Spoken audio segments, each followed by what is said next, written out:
So why is it actually vital that the dog actively participates? Why do we need this? Why do we want the dog to throw behaviors at us? Okay, the first part here is that teaching a trick step by step allows the muscle groups to get prepared for their task. So one of the tricks the Gymnastricks incorporate is, for example, lifting a hind leg.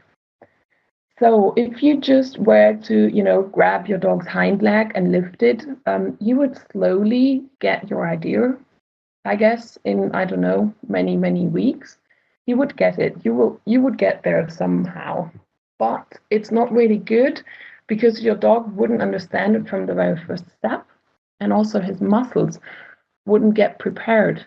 Whereas if we ask our dog to think about it, and if we ask our dog to actually try out things, he has like a clear picture in mind. Also, it's good to have your dog thinking about what he's doing, because you can just go back one step.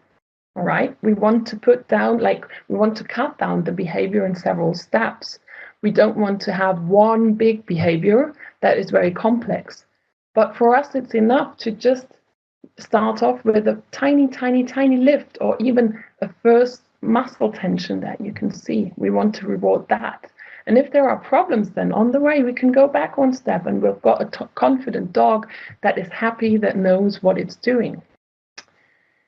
Another important aspect is that your dog has the possibility to show a behavior in a different way or not at all, meaning that we can think about why your dog is not doing what he is supposed to do. So if your dog is showing it in a different way, that could probably mean that he's having pain.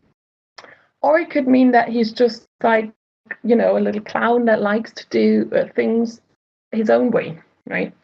And if I'm talking about that's just because I've got 2 male dogs. I'm sorry about that, but it's just in my head, all right?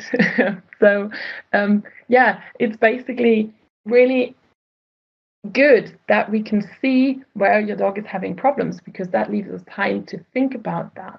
And it could just be, that he's not really happy doing that, or it could be that he's really in pain. And we don't want your dog to be in pain. Right. More also, like another aspect is that we want a precise picture in the dog's head. So we want him to know really what he's doing. And this will also make him more tired, which, helps sometimes. It's like an additional mental stimulation aside from only the physical one. So he will hopefully keep fit during those tricks as well. And he will be more fitter than if you just put him there, like if you just lift his leg for him and do it and repeat it all over again. Because when he learns that he's the one in charge, he will be so much more happy, and he will know what he's doing in a very good way.